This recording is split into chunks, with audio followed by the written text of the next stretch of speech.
office, and I was reading through some paperwork for Sarah, my coworker.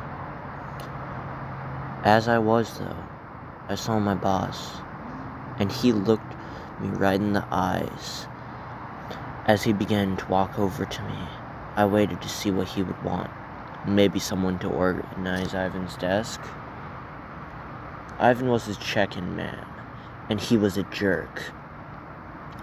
But much to my disappointment, it wasn't something that simple. Instead, he needed someone to cover the night shift. They keep disappearing, but if you do well, I'll make sure to give you a bonus. He points out snappily. I thought about it before coming to the conclusion that extra cash is extra cash, and me and Debbie had been fighting a lot recently. Yes, I can cover, I say to Simon, much to the surprise of him. Had I known the truth about what had actually happened to the people working night shift beforehand, I would have left immediately.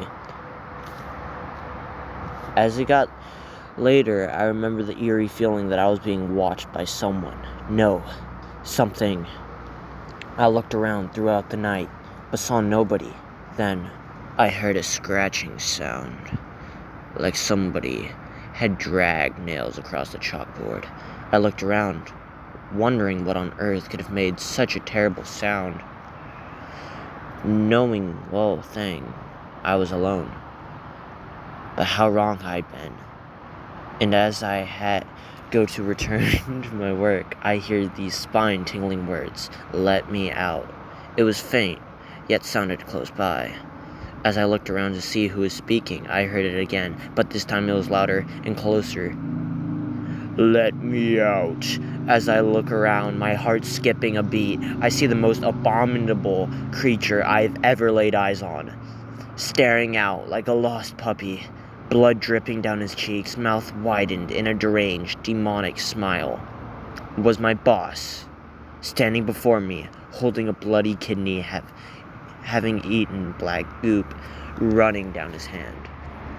As I screamed, he lunged at me. Then I woke up. It had all been a dream. Or had it? Then I looked around, and I realized I was in a hospital bed. And I checked my stomach and found where one of my kidneys had been was stitches. "What the hell?" I screamed in sheer terror.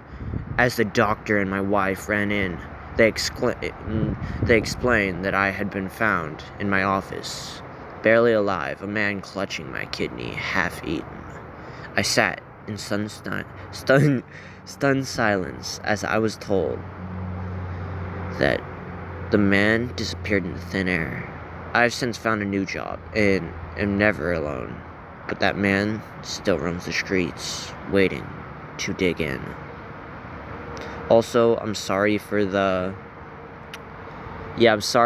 grammatical incorrect errors and but this is one of my second creepypastas I've written.